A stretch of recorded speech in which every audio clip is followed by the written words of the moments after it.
Assalamualaikum warahmatullahi wabarakatuh.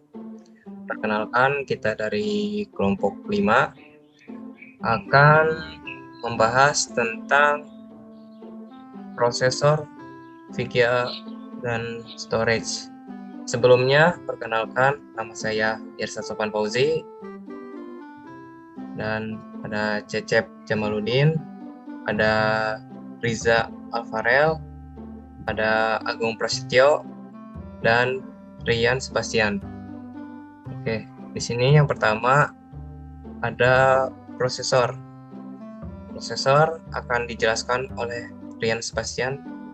Rian Sebastian, di sini kami persilahkan untuk menjelaskan. Ya, terima kasih. Perkenalkan, nama saya Rian Sebastian. Saya di sini akan menjelaskan tentang prosesor atau CPU. CPU yaitu Central Processing Unit adalah perangkat keras atau hardware dari komputer yang memiliki tugas untuk menerima dan melaksanakan perintah dan data dari perangkat lunak. CPU memiliki berbagai macam komponen di dalamnya, yaitu satu unit kontrol. Unit kontrol merupakan bagian dari prosesor yang mengatur jalannya program. Yang kedua ada register. Register merupakan alat penyimpanan berukuran relatif kecil namun memiliki kecepatan akses cukup tinggi dengan fungsi untuk menyimpan data atau instruksi yang sedang diproses. Yang ketiga ada arithmetic logic unit atau biasa disingkat dengan ALU. Merupakan bagian dari CPU yang memiliki tugas untuk melakukan operasi aritmatika dan operasi logika berdasarkan instruksi yang ditentukan. Fungsi utama dari CPU adalah melakukan operasi aritmatika dan logika terhadap data yang diambil dari memori atau dari informasi yang diberikan melalui beberapa perangkat keras. Sekian penjelasan dari saya. Dilanjutkan oleh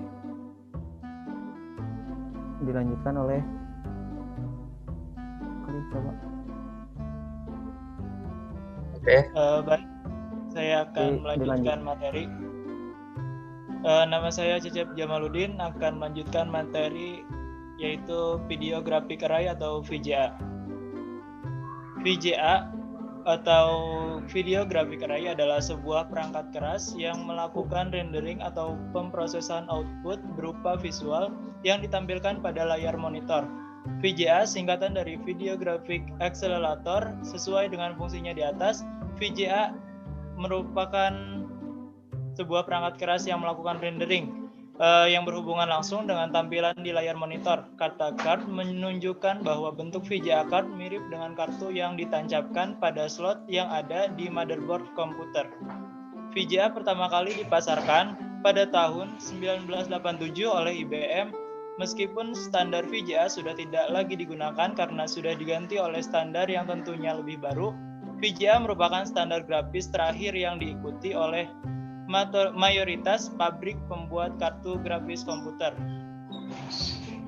Untuk fungsi VGA card yaitu mengubah sinyal digital dari komputer menjadi tampilan grafik di layar monitor. Kartu VGA atau Video Graphic Adapter berguna untuk menerjemahkan output atau keluaran komputer ke monitor untuk menggambar atau mendesain grafik ataupun untuk bermain game. VGA sendiri disebut sebagai card display atau kartu VGA ataupun kartu grafis. Selanjutnya akan dilanjut oleh Irsyad. Saya persilakan. Oke, saya akan melanjutkan materi dari Cecep. Cara kerja VGA card.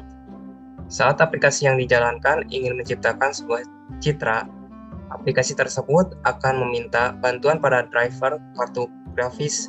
Driver grafis akan mendengarkan instruksi dari US atau dari aplikasi, kemudian mengambil data digital yang diperlukan dan mengkonversikan menjadi suatu format yang dimengerti oleh kartu grafis tersebut. Setelah itu, driver mengeluarkan data digital yang baru di format tersebut kepada kartu grafis untuk melakukan rendering. Data tersebut berjalan menuju kartu VGA melalui slot pada motherboard. Setelah dialurkan ke kartu grafis, data akan dikirimkan ke memori kartu grafis sebagai tempat penyimpanan sementara. Kemudian GPU akan mengambil data digital tersebut lalu mengubahnya menjadi pixel. Nah, pada titik ini, pixel belum siap untuk menampilkan ke layar. Pixel tersebut akan dikirim kembali ke video RAM untuk disimpan. Nah, di VRAM tersebut langsung pada RAM DAC yang bertugas menerjemahkan image ke signal analog agar bisa digunakan oleh monitor. Selanjutnya, RAM DAC mengirimkan gambar final kepada monitor melalui display interface kabel hingga ke monitor. Nah, terus ada jenis-jenis tipe VGA card. Yang pertama ada VGA card onboard. Itu dapat Anda jumpai di semua motherboard saat Anda membeli komputer ataupun laptop karena sudah menjadi satu paket VGA. Nah, yang kedua ada VGA card add-on adalah sesuai dengan kebutuhan Anda. Ketika terlihat nyata bahwa VGA onboard Anda tidak mampu melakukan apa yang menjadi kebutuhan Anda, maka VGA card onboard dapat ditambahkan, namun ini hanya berlaku pada PC saja karena untuk perangkat lainnya tidak tersedia slot untuk penambahan VGA card add-on. Nah, di sini VGA card menurut jenis-jenis, yaitu ada 5 jenis VGA card. Yang pertama ada DRAM atau Dynamic RAM. Nah, Dynamic RAM ini merupakan VGA card yang menggunakan memori DRAM, memiliki kecepatan sekitar 80 ns sampai 70 ns. Nah, yang kedua ada EDORAM. Nah, EDORAM itu mempunyai kecepatan 60 ns sampai 35 ns. Yang ketiga ada VRAM,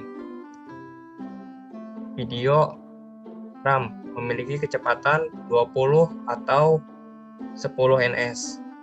Yang keempat ada SGRAM, yaitu Synchronous Graphics RAM. Dia memiliki kecepatan kurang dari 10 ns. Nah, yang kelima ada Rambus, yaitu VGA card yang menggunakan jumlahnya sangat sedikit. Biasanya VGA berjenis Rambus digunakan oleh konsol-konsol game seperti Nintendo atau Sega. Sekian penjelasan dari saya, akan dilanjutkan ke storage. Silakan storage untuk menjelaskan materi. Ya, perkenalkan, nama saya Muhammad Rizal Farel. Di sini saya akan menjelaskan tentang storage bersama dengan Agung. Storage yaitu sebuah perangkat digital yang berfungsi untuk menyimpan berbagai macam data digital yang dapat disimpan dalam kurun waktu yang tidak menentu, tergantung dari usia dan perawatannya. Saat ini, storage terus dilakukan pengembangan baik secara jenis perangkat maupun inovasi dari ukurannya. Di sini saya akan menjelaskan tentang HDD atau yang biasa disebut hard disk drive. Hard disk drive atau HDD yaitu perangkat penyimpanan data yang digunakan untuk menyimpan dan mengambil informasi digital. HDD atau hard disk drive mempunyai dua tipe, yaitu ada yang internal dan eksternal. Pada dasarnya, kedua hard disk tersebut sama, hanya tempatnya saja yang berbeda. Hard disk internal itu terpasang langsung di dalam komputer, sedangkan hard disk eksternal jauh lebih portable karena tidak langsung terpasang di komputer. Fungsi dari hard disk yaitu pada umumnya berfungsi untuk menyimpan data digital Semua data yang tersimpan di komputer ada di hard disk, yaitu seperti dokumen, gambar, musik, video, program, dan sistem operasi komputer semuanya disimpan di dalam hard disk. Jika hard disk rusak, maka semua data yang tersimpan akan hilang. Kecepatan pada hard disk saat ini dicatat ada 5.400 rpm dan 7.200 rpm, 10.000 rpm, bahkan ada yang sampai dengan 15.000 rpm. Fungsi dari kecepatan membaca data pada hard disk itu seperti saat mencoba untuk menghidupkan komputer, menjalankan program, membuka file, atau melakukan hal yang lainnya menggunakan komputer. Perbedaan dari hard disk internal dan eksternal yaitu satu, hard disk internal menyediakan penyimpanan data dengan kecepatan yang sangat tinggi, sementara hard disk eksternal file dan program akan langsung tersimpan di komputer, digunakan sebagai tempat penyimpanan sistem operasi dan program-program penting lainnya. Hard disk internal harus dipasang langsung di dalam komputer agar dapat berfungsi, sementara untuk hard disk eksternal jauh lebih praktis karena kecil. Terus yang kedua, hard disk eksternal bisa disambungkan ke komputer melalui port yang ada di komputer kapanpun jika dibutuhkan. Hard disk eksternal biasanya digunakan sebagai penyimpanan data cadangan apabila hard disk internal sudah penuh atau rusak. Selanjutnya akan dijelaskan oleh Agung. Baik, saya akan menjelaskan tentang SSD dan Intel Optane. SSD atau singkatan dari Solid State Drive atau Solid State Disk adalah perangkat penyimpan data menggunakan serangkaian IC sebagai memori yang digunakan untuk menyimpan data informasi. Jadi, SSD adalah perangkat elektronik yang berfungsi menyimpan data seperti hard disk, namun konstruksinya seperti USB flash drive. SSD tersusun dari beberapa IC sebagai memori. SSD bergerak secara elektrik untuk menyimpan dan mengambil data atau informasi, dan tentu SSD bekerja lebih cepat dibandingkan dengan HDD. Komponen SSD menggunakan komponen yang disebut dengan flash memory berbasis NAND. Ini merupakan jenis memori non-volatil.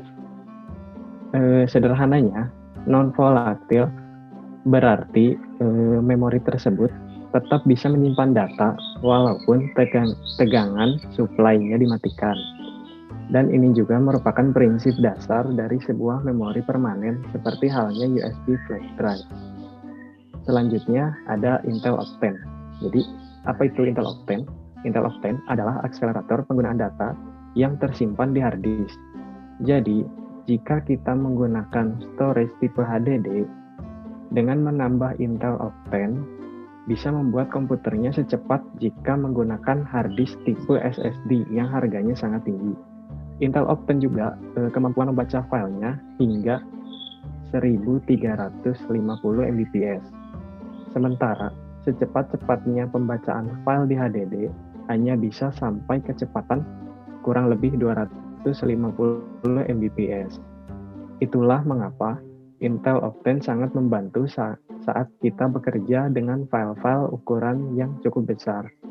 Salah satu hal yang membuat Intel Optane bisa bikin PC jadi lebih cepat adalah dengan adanya 3D X-Point, yaitu teknologi baru dari Intel agar daya tahan memori jadi lebih tinggi untuk proses caching. Teknologi ini bakal membaca data cache dari aplikasi yang sering dipakai, lalu menyimpannya di storage sendiri, bukan di HDD lagi. Jadi, ketika membuka aplikasi yang membutuhkan data tersebut, perpindahan data dari storage ke RAM jadi super cepat. Sekian dari saya.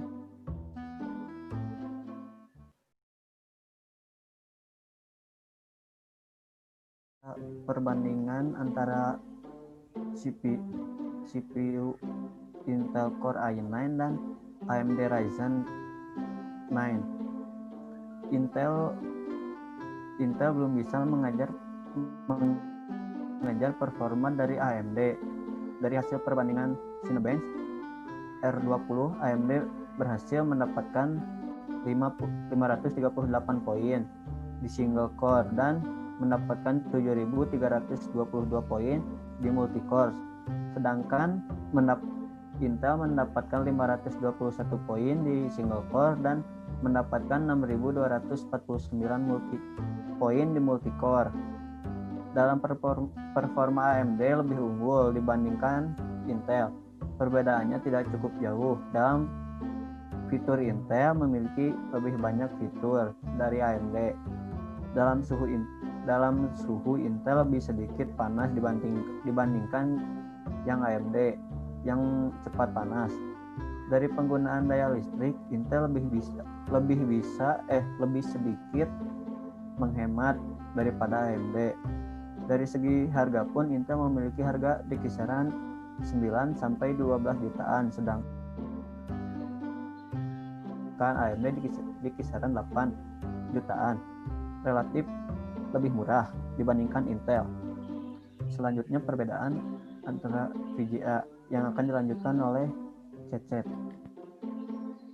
Baik, selanjutnya ada TUF Asus Gaming RTX 3080, RTX 3080 Founders Edition, dan Radeon RX 5500 XT Pulse.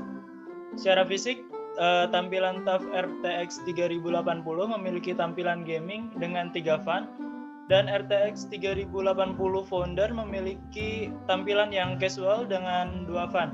TUF RTX 3080 mendapat skor 17.876 dan RTX 3080 Founders mendapatkan skor 17.434. Dan jika dibandingkan dengan MSI Radeon RX 5500 XT, match VGA ini masih belum bisa mensetarakan dengan kedua VGA RTX 3800. Dan dalam segi harga, RTX 3080 memiliki harga yang mahal, tetapi setara dengan kemampuan yang diberikan RTX 3080 dengan MSI Radeon RX 5500 XT. Selanjutnya akan dijelaskan oleh Irsyad. Saya persilakan. Oke, di sini saya akan membandingkan Radeon RTX 5500 XT dengan GeForce RTX 3080 Ti. Nah, di sini itu perbandingannya dari harga pertama ya. Harganya kalau untuk yang Radeon itu $169 dan yang RTX itu dia mempunyai harga $999 atau $1.000. Nah, di sini Radeon mempunyai ukuran chipset yaitu 7 nanometer, sedangkan untuk yang RTX dia mempunyai ukuran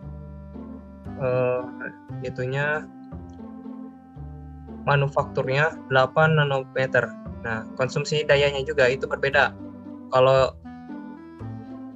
Radeon dia mengkonsumsi daya sebesar 180 watt, 130 watt. Kalau yang RTX dia memakan daya 350 watt.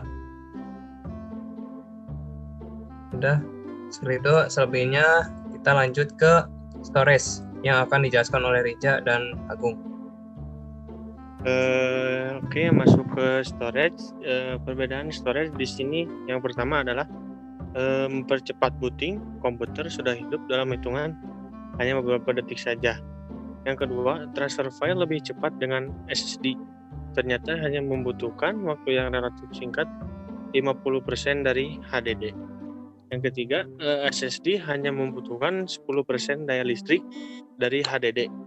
Selanjutnya akan dijelaskan oleh Agung.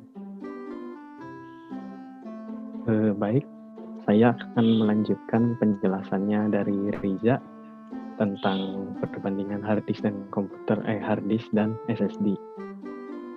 Yang keempat adalah komputer tidak akan lambat melakukan multitasking dengan memori SSD sebab mesin pembaca SSD jauh lebih cepat daripada memori lain.